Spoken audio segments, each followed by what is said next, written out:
Welcome back to the Legends of Land show, where it's my job to deconstruct the tactics of world-class land investors. I'm Brandon Parker, and today I'm talking to Ron Apke, the co-founder of Land Portal and Land Investing Online. Ron, welcome to the show. Good to see you today. Thank you, Brandon. Appreciate you having me on. Yeah, absolutely. Well, from where you sit today, what's actually changed the most about doing land deals compared to a few years ago? I think it is the way that people are dispositioning deals. And when I say that, it's like different niches. There's so many different niches today in terms of subdividing, in terms of improvements. I think the amount of value add deals in this industry has 10x, probably more than 10x in terms of there's so many investors that are focusing on that. We're pushing people to do that. And what that does when you add value to land, it allows you to communicate with more sellers. More sellers fit your buy box if you're able to increase the value of the land. So I think that's the number one thing that I've seen really change over the last 24 months or so. That's actually true. I hadn't thought about that, but when I get that question a lot with people, they go, "Hey, what are land investors who are successful doing?" I say it's people who have a broad tool belt. You know, they're doing owner financing. They can put in a road and a gate up. They can clear brush, or maybe they're subdividing, or they're just fixing. They're flipping, straight flipping. Sometimes they are double closing. Like the people who have that full tool belt seem to be crushing it. And like you said, it's that shift where they're opening up all kinds of extra deals there. When you look across thousands of land investors now, what do you think separates the ones who consistently get deals from the ones who are staying stuck in that same vein there? Another good one. I think there's a couple of things. I'm going to go through a couple of things. I think number one is kind of urgency. Like I think you have to want it. Like there's so many people in this business. There's so many people in life in general who like want to be successful, who want, like, you have to have urgency with the way you do things. And that's just like, maybe sometimes it's pivoting really quickly. Maybe sometimes all the time, maybe all the time it's calling sellers back really quickly, being persistent with sellers, problem solving. And that kind of transitions to that other thing that I just said, is problem solving for sellers. I think the people that I interview on my podcast, I'm sure the same to yours, the most successful people, the people that are making multiple 7 figures per year, are problem solving for sellers. They are not like thinking like, okay, how much money can I make in this deal? Like, how can I solve, what is the gap between me doing this deal, like between the gap with you and the seller and doing this deal? And like, where can you help solve the problem? Sometimes, like you said, it's seller financing. Sometimes it's a different kind of deal structure with the seller. Sometimes it's double close, whatever. There's solving problems is a big part of sales. And that's what we're doing when we're talking to sellers. So those are the two things. Number one, urgency, and just being willing to do things in this business, take action, not sitting on your hands. And then number two is really problem solving for sellers to make more deals happen. Do you see that bias towards action as something that people can learn or start doing? Or do you think it's something that people naturally have and they know it or don't know it? I think it's definitely, it's not like something you have or don't have. I don't believe that. It's like something like if you eat like crap and you want to eat healthier, like you can't just eat healthy one day and then be like, yeah, I'm eating healthy. Like habits are built. And I think just like taking action, like one thing like I try to do myself personally is when I tell someone something I'm going to do, I do it every single time. Like I'm very particular when every time I say, if I get off this podcast with you, Brandon, like I tell you, I'm going to send you a follow-up email. Like I'm going to do that. If I don't want to do something, I'm not going to say I'm going to do that thing. So same thing, like taking action, like it's doing it repeatedly every day. I think a lot of times taking action is just following through with your word. It's one of our core values in our business. And just like think about it. Every time you tell someone that you're going to do something, every time, even if you tell yourself you're going to do something, follow through. And it's just repeatedly following through every single day. And then you build that habit of like, this is just who I am now. But it's not something that can be built in a week, 2 weeks. It's something that it might take 6 months for you to really build consistency in taking action. I call that closing loops effectively. And that's one of our core principles at our company also. And it builds trust. If I say I'm going to do this thing, then I go do it, and then I let you know, hey, that's done. And that happens every time. Then if there's 5 people operating that same way, it's going to keep moving forward. If you've got 3 of those people not closing loops and then the other 2 having to check back in, it becomes a mess. And so that's a huge, just across, I guess, life in general, not just land, but yeah, solid take there. What do you think that most land investors are spending time optimizing right now that you think actually doesn't matter that much?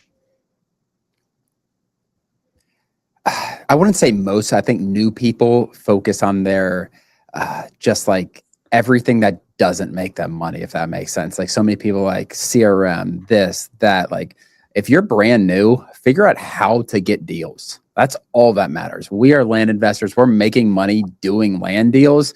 Like I promise you, your company name doesn't matter. If it matters that much, you can change that down the line. I think too many people, especially people first getting started, get entrenched into the things that don't make money in a business. There's so many little things in a business that don't move the needle. There's only a few things that really move the needle. And for land investors, it's marketing, it's sales. Like those are things that really matter when you're first getting started. And really, as you grow too, obviously you need to put systems in to scale, test different marketing strategies. But especially new people, the distraction on things that do not matter at all or matter 1% versus focusing on the things that matter 70, 80% and making this a business. I don't know. It's a big thing. I get frustrated with people when they come in and they're worried about their website. They're worried about their name, their company name, everything like that. Like, let's worry about choosing a market. How do you want to market to these sellers? How do we close deals? That's all that matters when you're starting. A great example of Pareto principle there, where what's going to have the biggest outweighed effect, which actions are going to are going to push you forward the fastest. And yeah, your website isn't going to be a giant chunk of getting you land deals. So get that big stuff nailed. I was in my life have been very susceptible to that because I'm a creative. And so I love the branding and the building websites, and I've built businesses where the first 6 months I was just doing stuff and no money coming in the door. And people tell you that lesson, and sometimes you just have to learn it for yourself. But I've learned that in the most drastic ways, and I try to tell people, but sometimes it clicks, sometimes it doesn't. Yeah, you have to tell yourself that. I have to tell myself that lesson 5 times every single day. Like, no, this is what I'm doing today. Like, Ron, get back on track. Like, this doesn't matter. Like, and it's just like consistently doing that just like rewires your brain to doing the highest output jobs, output task in the day. That is a huge tactic for my mind also, and I think for people to take away, like continuing to practice what's the biggest bottleneck, what's going to chunk us forward right now, where's my focus need to be. I know that I heard Elon talk about how he manages his companies, because you look at him, you're like, how's he have the boring company? He's shooting rockets into space. He's got Tesla, robots, all this is going. How is that even in the realm of possibility? This guy's running all those giant companies. What he does is he flies into a location, say, SpaceX. He identifies the number one bottleneck. It might be something on the factory floor.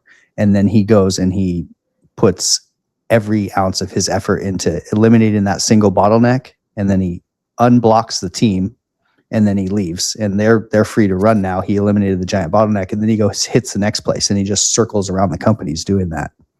And that's such a good example of, on a smaller level, what I can do in my mind, which is, okay, what is the thing that needs to be focused on? Let the other fires burn. Team will take care of it. Like, what do I need to move the land business forward if I'm a land investor today? Love that concept. In that same vein, if you zoom out across your evolution, because you've been in land for a while and you've seen it change a lot, from flips to bigger deals to education, what problem do you think has kept showing up no matter the people's strategy or your strategy? The problem has showed up. So yeah, we've been in land about 6 years, and yeah, a lot has changed in the business. One thing we always, like, a big part of this business is funders. Like when I'm talking about doing land deals, it's funding partners, everything like that. I wouldn't say it's necessarily been a problem, but it's always a huge focus. Like when you're doing big deals, if you're trying to take down 7-figure land deals, subdivides, everything like that, like you need to have amazing relationships with partners. So again, I'm not saying that's been, I mean, if you're scaling up, money, access to money can always be an issue, to be honest. Like you go up from a $10,000 deal when you start to 50 to 100, like that's a different type of investor that you're using. And then you scale up to multiple millions of dollars. So that is something you need to always be working on as a land investor in general, as you scale up. Again, not probably from the start when you're first starting, but it's always something that's a focus. Because if your business is growing, the amount of capital you need access to needs to continually grow. So again, not necessarily a problem. It's just been a focus of ours that does not really change.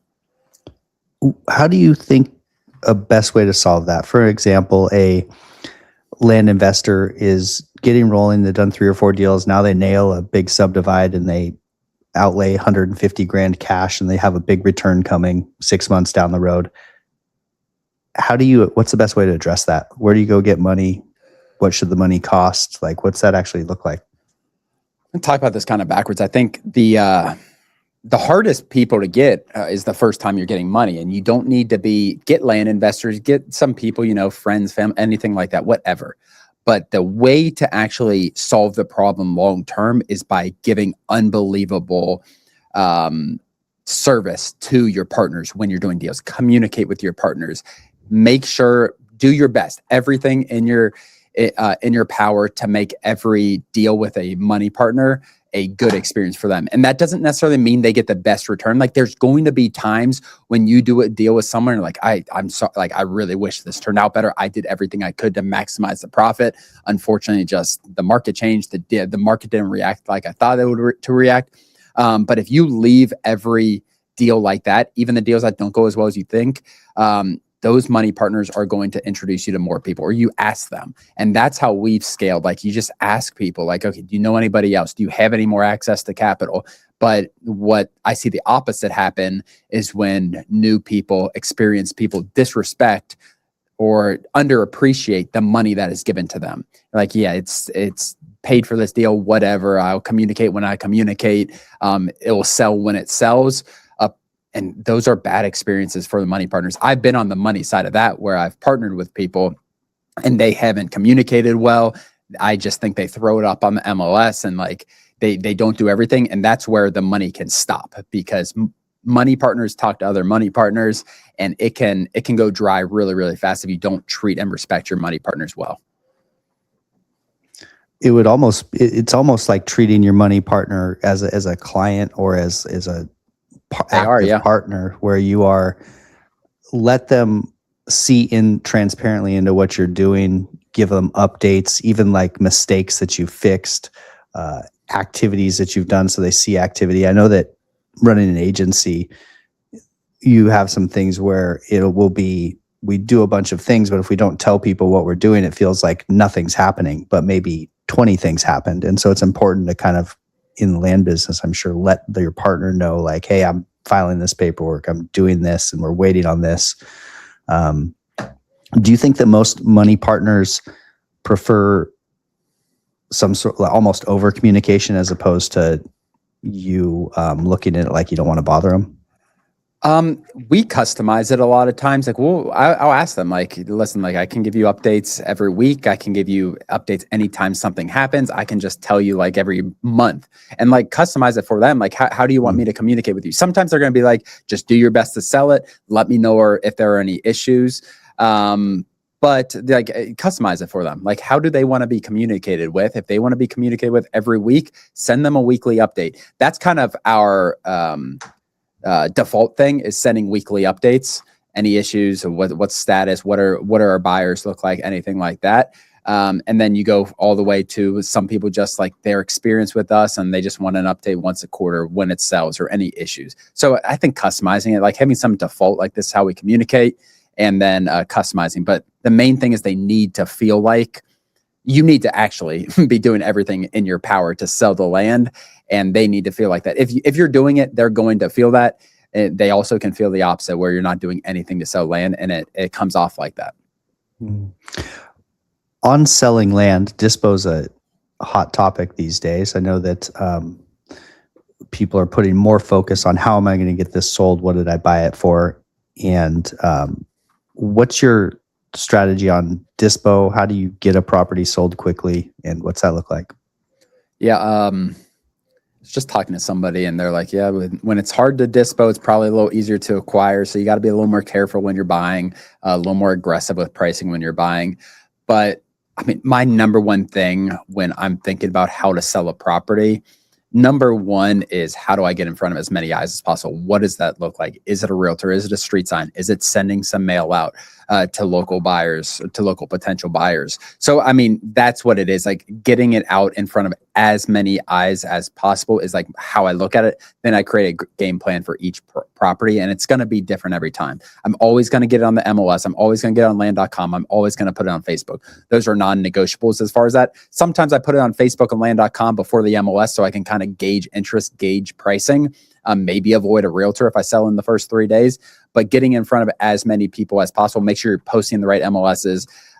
Don't be cheap with pictures or anything like that. Like get good photography, but you got to price right. You got to price aggressively. We personally try to undercut the market. If 5 acres is selling, if 5 acres is on the market for $100,000, I'm not going to put my property on the market for $100,000. I'm going to undercut it 5-7% to really get all those buyers who are interested in 5 acres to my property before they say like, okay, my property doesn't work for them. They're going to go call this other one. But yeah, as many eyes as possible. Be aggressive with your pricing. Like you don't want a property that sits for 6 months and you got a price cut is going to cost you a lot more money than just posting it at the beginning for $90,000. Let's say that $100,000 property I just talked about, and you list for $100,000, it sits, then you got a price cut, and then you're going to get low ball offers, and then you're selling for 80, opposed to posting it very aggressively at 90 from the start, and then you have all the interested buyers and you sell it in a week, 2 weeks, whatever it is.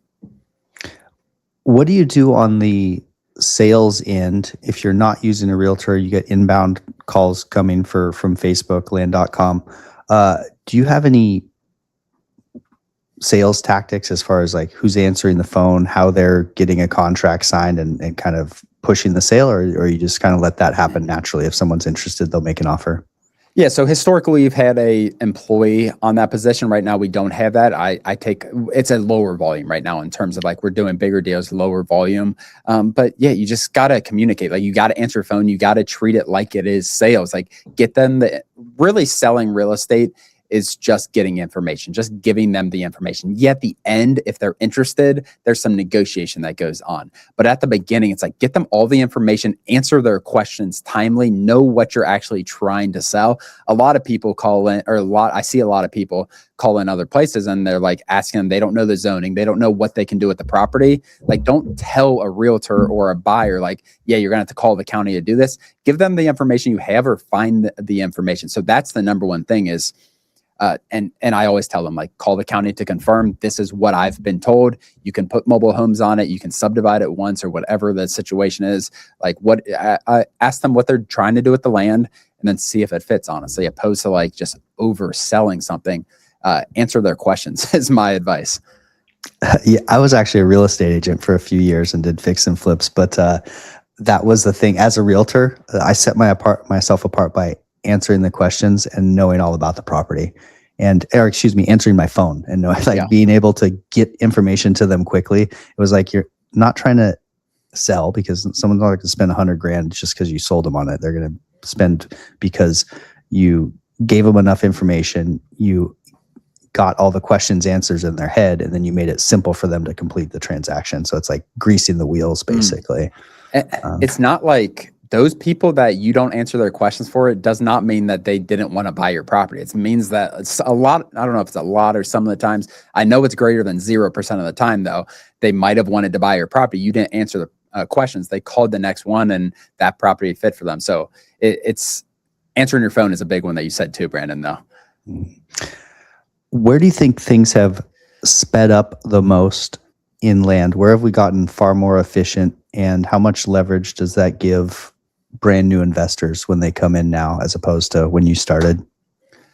A lot. Yeah. I mean, just AI in general, just being able to talk to ChatGPT and on a daily basis, whatever it is, like that can help write your listings. There's a lot of different ways just to use that. I think targeting niches with data is it's much simpler. Like when I was first getting started on data tree and like I want to target subdivides and I'm looking at road frontage and unchecking check boxes, and like it just, that side of things has become a lot more efficient where you can target the actual type of land you want. Those are probably the biggest things, honestly. Trying to think efficiencies. There's a lot of CRMs out there that can be very valuable. There's a lot of different ways to market, but I think with all the different ways to market, it also has slowed things down for some people because they jump from thing to thing. They're unable to scale their business because they're not like, all right, this is the best thing for my business, or this is whatever the aspect. Like maybe it's land AI and they're going to you, Brandon, for they're going to you to like, you get them leads, everything like that. They're doing 100 other things at the same time, which isn't a bad thing necessarily. But I also think so much people struggle to choose marketing, honestly, nowadays. But efficiencies, I think targeting the right type of land, marketing, there are so many good ways to market now. Land AI does a great job in terms of that. But yeah, there's a lot of different things that have changed and become more efficient for sure. It is interesting to think about how much leverage people have. It could almost be dangerous. It's like 100%. You can go get epic data from the land portal quick, and then you could go plug into, send 10,000 mailers and start a giant text campaign and start cold calling all at the same time. And then all of a sudden you're like that, because it wasn't built structurally with intention, you just plugged all the great tools in. People can get overwhelmed quick too. I think it's an interesting thing to think about. There's a ton of leverage, and that is generally a benefit. You also get in over their head. Yeah.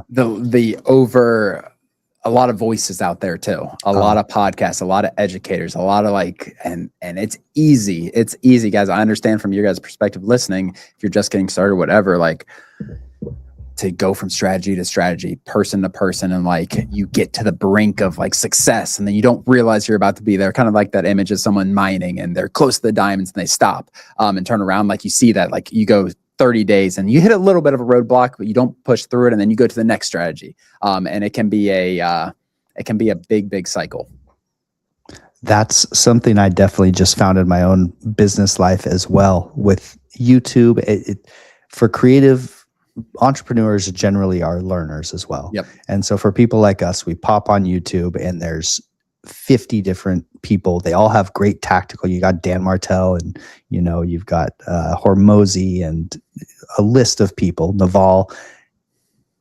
But really, if I'm listening to 20 different opinions and all these random YouTube videos, what I finally had to do was pick my favorite people. These are the two people I'm just going to consume and copy what they do, as opposed to what I was doing before, scattered, and same thing, mentally switching strategies consistently.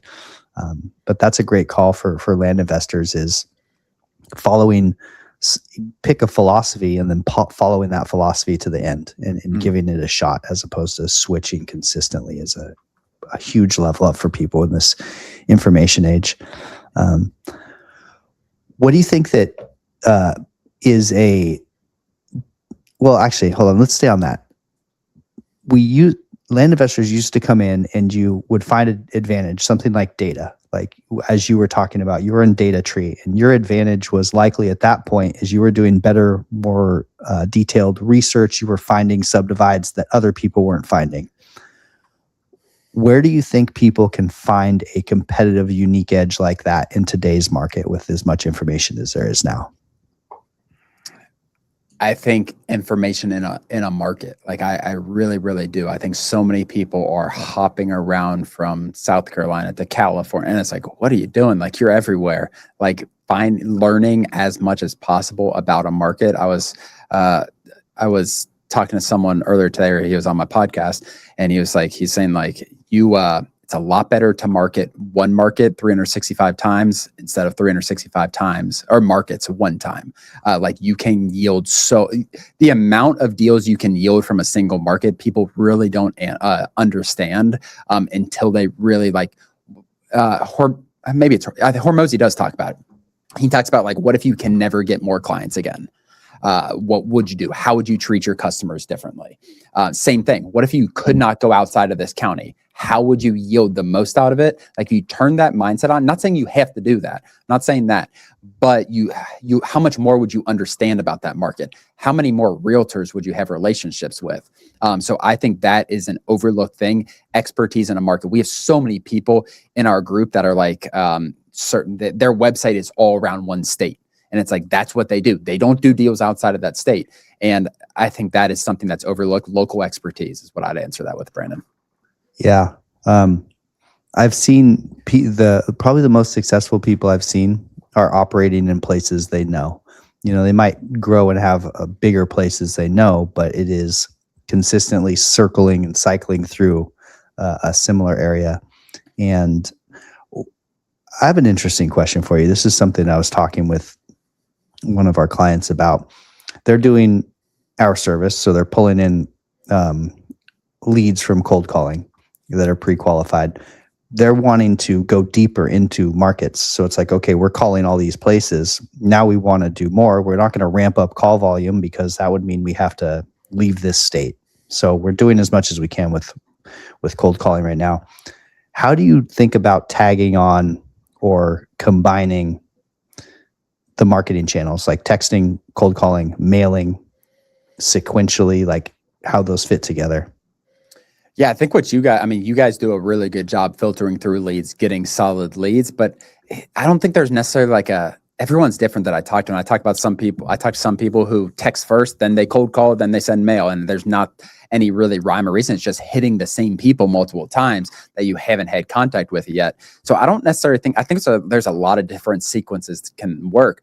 And like you cold calling, then anyone who you cold called that you didn't talk with, or you get that list to them and they're like, all right, let's text this list. I like texting second, honestly. On there, it's a little cheaper. It can get you a lot of leads. It can get you more deals for sure. But I truly, Brandon, I don't really think there's a perfect sequence, honestly. It's just hitting those people more.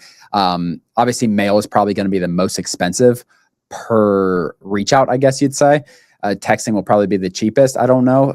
But yeah, I think just following up with them, repeated, like you get hit with I do it all the time and I think about it every time I do it.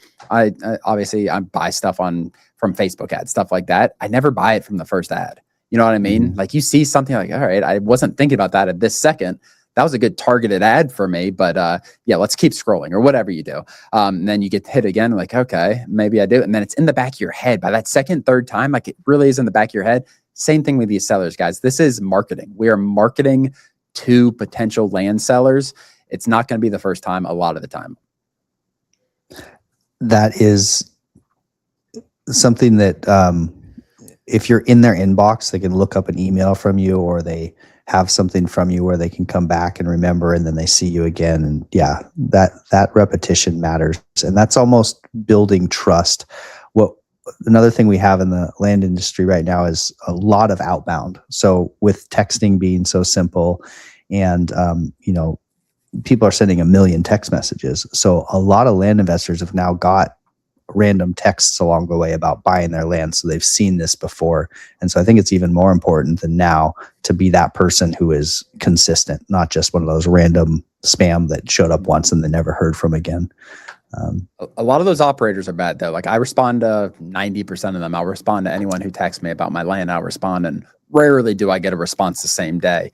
But like, yeah, it's just, a lot of the success is behind the operator, guys. And that's something that a lot of people kind of struggle to look in the mirror with. They want to blame other things. A lot of it comes down to operations and being a good operator. Like I said at the beginning, a lot of times just taking action, consistency, or urgency.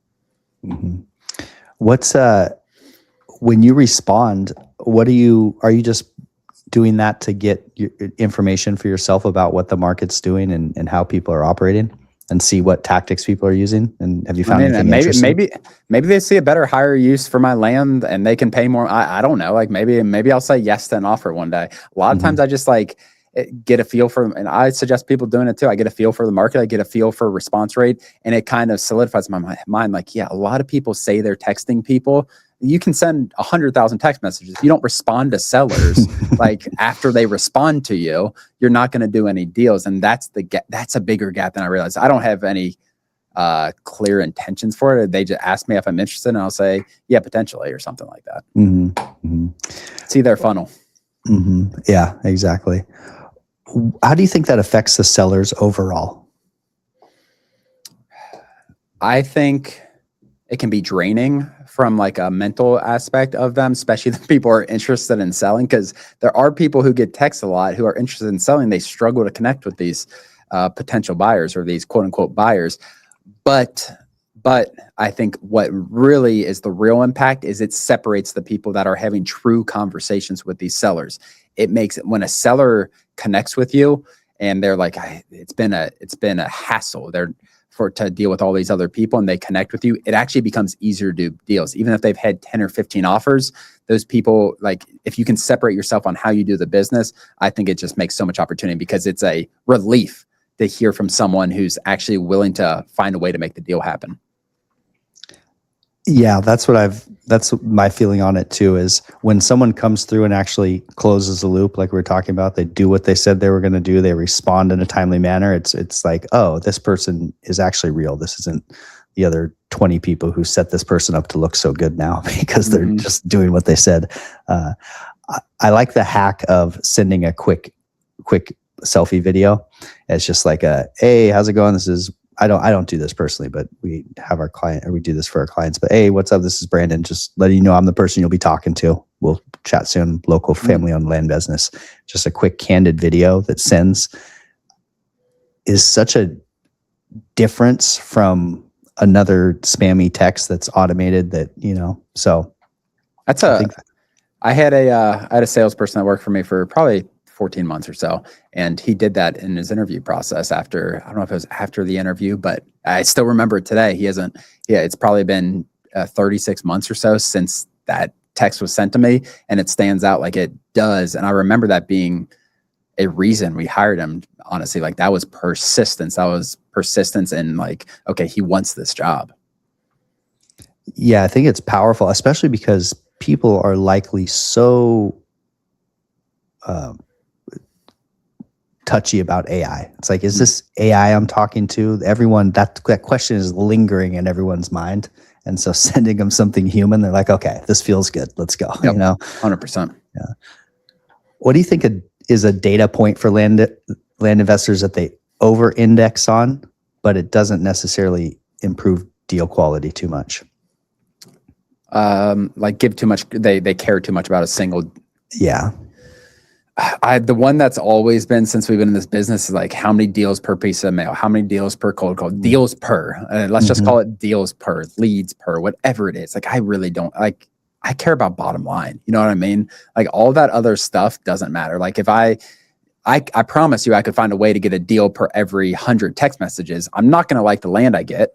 I'm like, you know what I mean? Like, I'm going to get desert squares or something like that. Like, for me, it's just, I'm very bottom line in terms of that. Like, yeah, I want leads coming in. Yeah, I want conversations. Yeah, I want offers going out the door, but it needs to be your own data that you focus on. Like, so many people like compare it to other people doing this business. I get a deal per every 10,000 text messages. All right, what kind of land are you going for? Because that matters. Like, how much I like return on ad spend. Like, I do like return on how much money I'm spending on ads, but you can't be getting that data in this business over a 1 week period. It's not like Facebook ads for an e-commerce business, because it's so elongated, the cycles.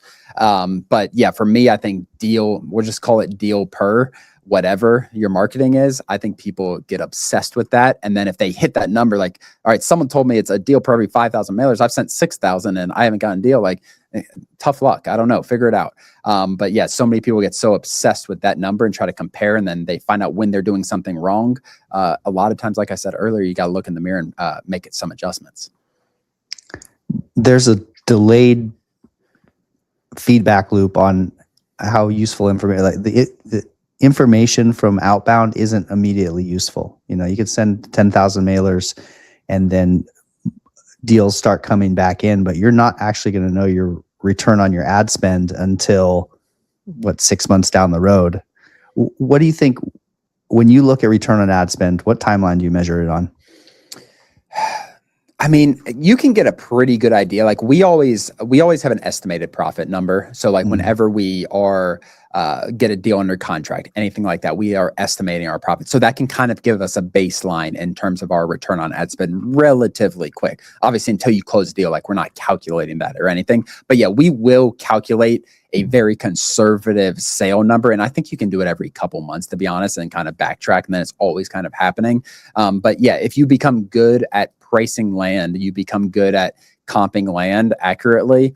Obviously, you might have to make adjustments online if you like something sells differently, but we always try to be very conservative with our price predictions and have some kind of predicted profit really when we close deals and be able to analyze a little bit of return on ad spend. What I don't like is like you send one mailer or like maybe you give Land AI one list and like I'm going to calculate my return on ad spend on this one list I sent Land AI. Like that's not enough data. Like you need to be getting enough marketing with cold calls. You can say that I don't know what the number is exactly that you want before someone starts calculating data, but mail, it should be 20, 30,000 mailers before you care about that. Text, it should probably be 200,000 before you really start looking at that. Mm-hmm. What do you think is a ballpark return on ad spend that could be, and this can be rough, but a benchmark that people could shoot for no matter how they're going about it? I think 8 to 12x is really, really solid. And I'm not talking about sales. I'm talking about profit. Like if I send $10,000 on mail, I feel very confident that I can get $100,000 of profit out of that. Very like, I don't want to say easy. I don't like that word, but like that should be something you should be striving to. 8 to 12. Like I've heard people as high as like 14x. And again, that's profit number, not sales. I think it's really under 8, you have some issues you need to solve, honestly, which seems crazy because it's a good return. And if you shouldn't, I'm not saying be upset with it, but you can evaluate and try to improve that number always. What type of difference have you seen? You've been doing some handwritten mailers. Have you seen a noticeable difference in response rates or return on ad spend, or do you have any thoughts on how the handwritten's working? I don't want to give you anything that's incorrect as far as like return on ad spend. I don't probably have enough data to what it does.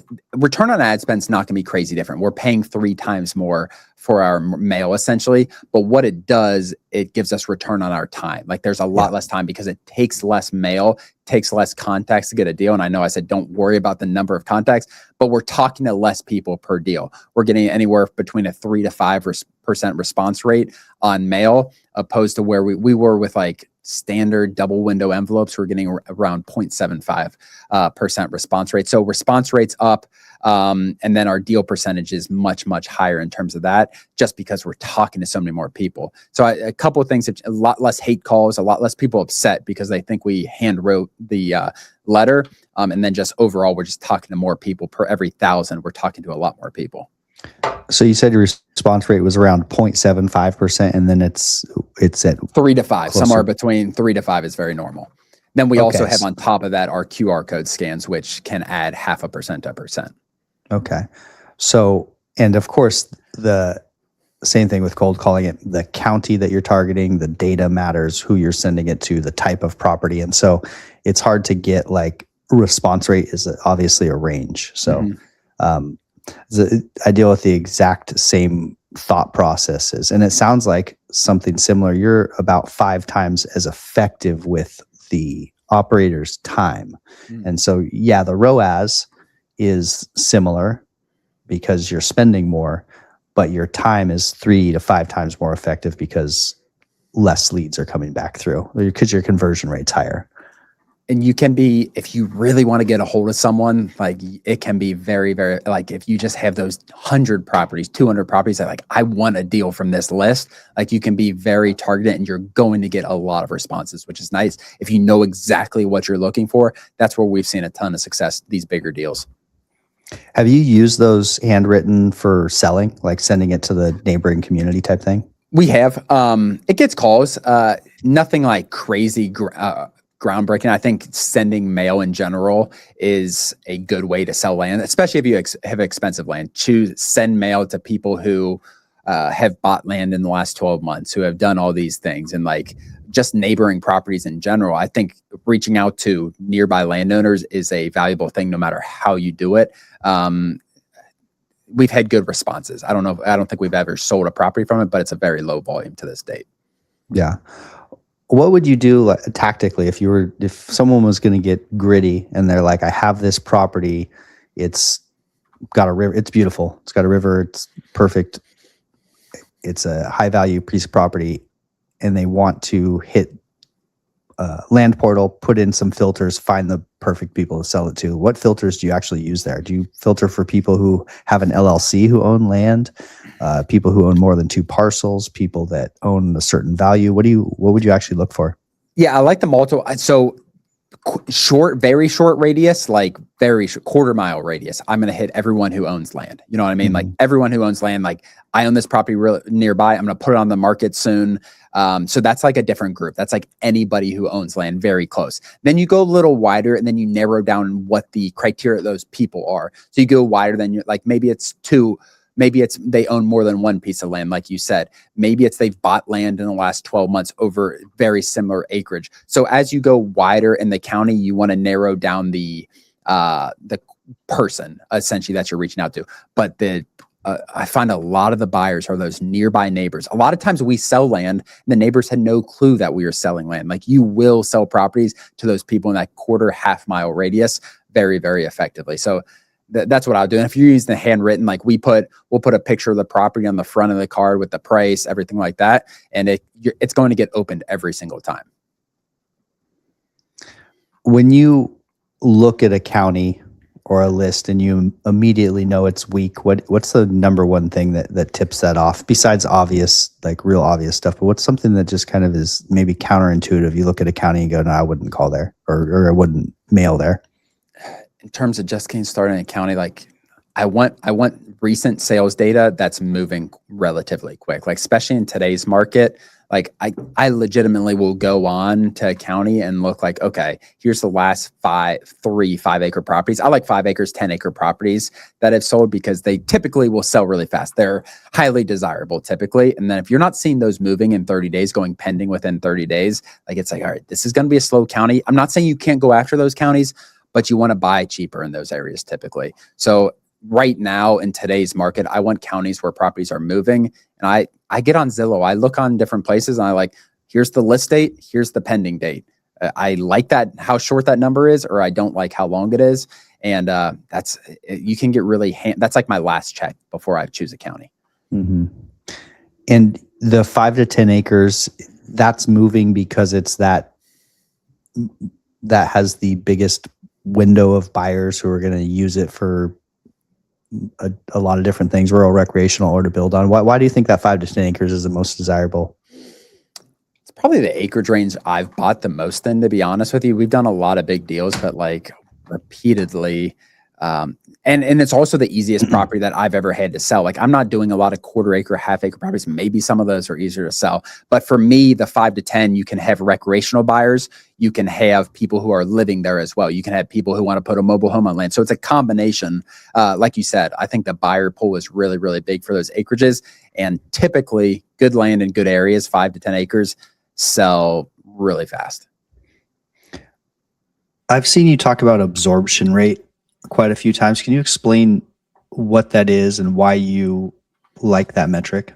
Yeah, absorption rate is essentially like how fast inventory is being absorbed over a time period. So if you have over a 6-month period and your absorption rate's 50%, that means 50% of the properties are selling essentially are in that. So you want a higher number. For me particularly, like it's a data point. Like all these are data points. Days on market. We have population growth on Land Portal, population density. All these different things are data points. But absorption rate, I like to be around 60%. But there's other. You need to combine in all the data. I think kind of writes a story. And I know you're a data person, Brandon. But yeah, all the data kind of writes a story. And I think everyone who's like choosing counties, like you just find what works and make adjustments. Right now, like I said, you want areas where land is moving. I think that's the biggest thing. Absorption tells the story. Sell-through rate tells the story. Days on market, everything like that. But yeah, that's the biggest thing I think. For your business, what would you say your current bottleneck is, or a business problem that you're been chewing on this month that In keeps land you investing sharp? in general? Yeah, land investing or with your data companies. Land investing disposition, like it is like we are testing a lot of different things. If we talk in another 30 days, 60 days, because we're testing a lot of stuff with selling land in different ways, handwritten mail, everything like that. So that is something that we're kind of getting an SOP behind. We want some results. Like disposition, if you guys have land, if you guys are trying to buy land, you need a plan for disposing of it right now. So that's I don't want to say a bottleneck. It's just a huge, huge focus right now, because buying land is not that difficult. Getting deals under contract isn't that tough at the moment.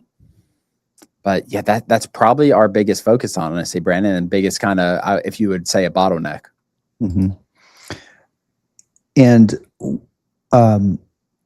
if you were to be a land investor who's just getting kicked off, what's your go-to advice when people are starting? Maybe they've done 1 to 5 deals, or they're getting kicked off. What's your go-to advice, and what's the thing you tell people most often around that?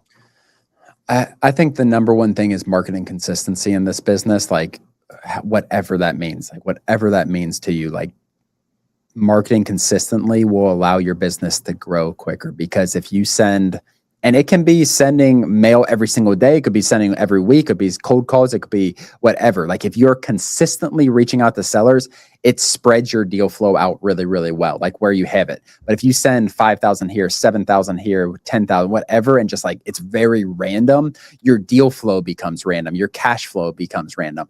Your business becomes far less predictable if you are sending marketing whenever you feel like it, like whenever you're having a good week, or you're a high on the business. So that's the number one thing, guys, is reaching out to sellers consistently. That's going to create deal flow. Something that I talk to people about is, in that vein, is it's better to send 500 mailers a week and not stop doing that, and build processes around intaking and really treating each of those sellers well, than it is to send out 10,000 mailers, get a bunch in, have a bunch of panic, and then deal with them, and then sometime in the future send another 10,000. Like, I like the idea of getting a very consistent cadence. I feel like that is the core engine of everything else that's going to happen. And that should just be, even if it needs to be very low volume, that should be just strategically humming along, just clicking forward consistently. It allows you to scale up too really easily. Like, when your business is okay to scale up. If you are sending 5,000 mailers, even if you're consistently sending once a month, 5,000 mailers, it becomes really difficult to scale up. You need to be sending at least 2 times a month your marketing. Obviously with texting, a lot of times it's like every single day, but have a number and a frequency you're doing it and stick with it. And it needs to be more than once a month, like I said. And then you can start building your intake process. Absolutely. And your pre-qualification, your qualification process, and your sales process. And then when you get one and you're starting to do the dispo as well, you don't get overwhelmed by the volume that's still coming in. And so starting slow and methodical, getting the flywheel spinning, is something that people overlook. Something like someone like me would overlook very naturally, because I want to start fast. If I was starting land today and I didn't know what was going on, I would come in and I'd send 100,000 texts, 10,000 mailers. I'd start cold calling, and then I'd deal with it later. Then I'd have to start over. So, yeah, I love telling people stuff that I wouldn't do personally. Because there you go. What things do you think that we kind of glossed over here, or that we could dig a little bit deeper into, that we skipped past? I think people hire too fast. Like, I really, really do.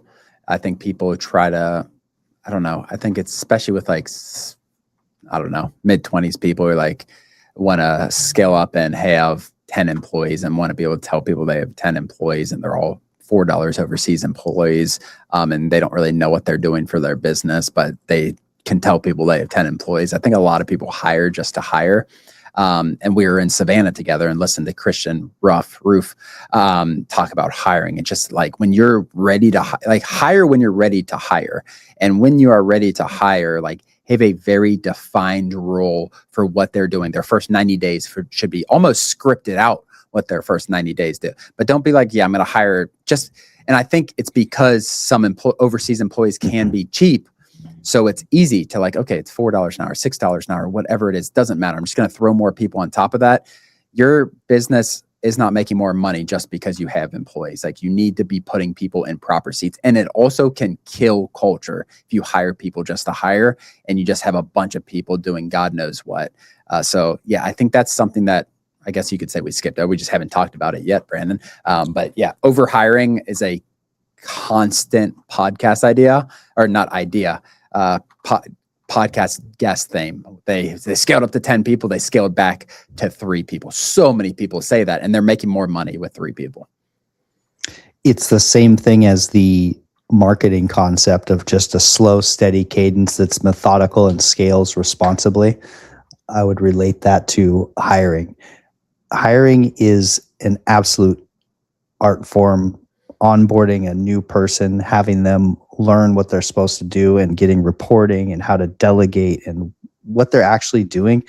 You could hire one person, even a $4 an hour person, in the perfect role. They have the perfect traits. You onboard them. They come into your culture and they're operating like a well-oiled machine. That one person could outperform 5 people that you hire that are all over the place. Absolutely. And there is a draw to do that because it feels I always wanted to be an entrepreneur. I've always wanted to be an entrepreneur. And part of that, my vision in my head was I have a team. And so I hired a team many times without learning how to manage a team. And so it's just another place where it can get sloppy fast. And that definitely happens often. And people listening will just like, yeah, Ron and Brandon don't know what they're talking about. I'm going to go hire 7 people at once. And sometimes you just got to learn. I mean, we did it. Like we learned from our mistakes. So many people 100%. learn. And this is a tough one because there's a culture right now with delegate everything. Like you don't need to do anything, delegate everything. Everything will take care of itself. But yeah, it's definitely a lesson I learned. And I'm sure a lot of people out there who are, will learn it as well. Something that I learned that's very tactical knowledge for people who are looking to hire is, for me, the art of delegating and how to delegate and manage an employee was just something I needed to start practicing. And it's if you hire one person and you start actually practicing using them really effectively, how do you give them a task? For example, I would learn how to give someone a task with a few steps. It would be like the commander's intent. Here's why I'm doing this, the purpose of what we want this to look like. Here is all the things that you're going to need to get it done, like logins and links. Here's background information that you'll need for context. Here is the deliverable. When you're done, this is the outcome. And then here's the end state. Like after you get the outcome, here's what you do. You send me a Slack message with a link to the report, and and you email the client or something. Like being very strategic on how you tell someone what to do. Like delegating becomes an art form. Mm-hmm. It becomes second nature after time. But those small steps of learning what it is to actually have an employee that's effective are an important part of the process and a really fun part of the process. If someone knows, like, hey, here's the first step. If you haven't hired someone, or if you've hired just a couple people and they've sucked, then hire one person and just study how to work and lead a person and delegate tasks effectively is a good first step. Have you heard of the 131 rule? I haven't. So I don't know who it's from, honestly. Apologies. But yeah, it's basically, and what you'll learn is like employees love bringing problems to you, and then like they expect you to solve their issues. So what it is essentially, and we implement it, I'm very strict on this for the most part, is they bring you one problem. They need to bring you 3 possible solutions with it, 1, 3, and then you need to bring 1 suggested, like this is what I'm suggesting. So always bringing multiple possible solutions, because as you hire people, and they bring you a problem, then you solve it they're not learning anything. Like it teaches them how to solve problems, like think like you're thinking. Then you talk through it like, okay, here's the one problem they brought. Here's the 3 potential solutions. Maybe like one of those solutions doesn't work, even though they said like, this is the one we should do. Like, and then we talk through it and they learn how to think, because that's part of being a business owner, an entrepreneur, having employees, is you got to help teach them how to think through problems. Problem solving is what entrepreneurship is at the end of the day. 100%. And especially hiring overseas, a lot of times there's a very strong culture of hierarchy. And so intentionally breaking that, like, you don't need to come ask me permission. You need to come give me a thought, you know, and that's like structurally there's a shift there for, you know, executive assistants. And riffing off that idea, I just learned this from John Matzner, my unofficial mentor. He takes that into empowering also. So let's say they come with some solutions, and a solution's like 90% correct, but I have the 100%. I'm like, I could make this a little bit better. That's a chance to not make it better and just empower the employee. If it's low risk, it's like, whatever, that's good enough. I'm going to just tell them, hey, let's run with that idea. That's a great idea. Implement, you know, as opposed to coming in, that's a pretty good idea. Here's what we're going to do. And so finding those little times where you can empower that person and reinforce the idea that we're going to use your ideas, you can kind of jump on those opportunities and give them a little bit of confidence to build that. I like that. You know, as a business owner too, or when it's your company, like, you need it to be perfect. So like, it's so easy to like adjust their idea just a little bit. I could be way better about that, I'm sure. But that's a really good piece of advice. That's why it resonated with me too. Like, if you have full context, you're like, that could be better, but stopping myself from correcting it just to like, actually, you know what, it's good. And what ends up happening is the middle management, or not, you know, the assistants, the people running the business, that becomes the engine of the land business. You know, your person making decisions that you would make over time. That's where the actual leverage from hiring comes in. It doesn't come from hiring and having them like knock out tasks. It's when they start doing stuff that you would do and you don't have to do it anymore, and you're confident in that. That's where it's like, okay, that's the leverage of hiring. And Absolutely. So thinking about building those people to a place where you start getting real leverage is the key, I think. Absolutely. Yeah. I love that a lot. It's hiring can scale your business, can make you a lot more money. It can make your life easier in a lot of ways, but it has to be done the right way. What final thoughts do you want to throw out to the audience here as we start to round this episode up? And if you guys are looking to get into land, I think you have to give it some time. Like, even if you already got started and you're like, you start second guessing, like, it's so easy to jump to like the next shiny object you hear. Like, there's, and I say this all the time, like, land is, if everything, all my knowledge was wiped clean, anything like that, like, and I was evaluating business opportunities, whatever it is, like, I'd still choose land today. Like, it is still an unbelievable opportunity. But what you need to do today that you didn't have to do necessarily 5-6 years ago, like, you need to give it a little more time. Like, it's going to take time to get deals, build your systems, everything like that, your marketing strategies. But yeah, don't just hop into this business just because you think it's easy. Like, that's not an easy business, I don't want to say, but there's a ton of opportunity if you commit to it. Yes. Where can people find you online? Apke Brothers on YouTube is a good spot. Yeah, that's Ron Apke on Instagram, anything like that. But yeah, those are probably 2 best spots. All right. And final question, if you could send one message on Twitter, so short, pithy, one message on Twitter that everyone in the world would see, what would you say to the world? Ooh, that's a wild one. I think give back, like, just like as short as that. Like, I think like giving back, being productive to the world. Like, I think so many people do things for themselves and just like only for themselves. Giving back is, like, in my opinion, like doing the most for yourself that you can, in a selfish way. Like, it just does so much. But yeah, I didn't know that would be what would come out of my mouth, but give back, be generous. You're a legend, Ron Apke. Thanks for coming on the show today. Good to see you. Thank you.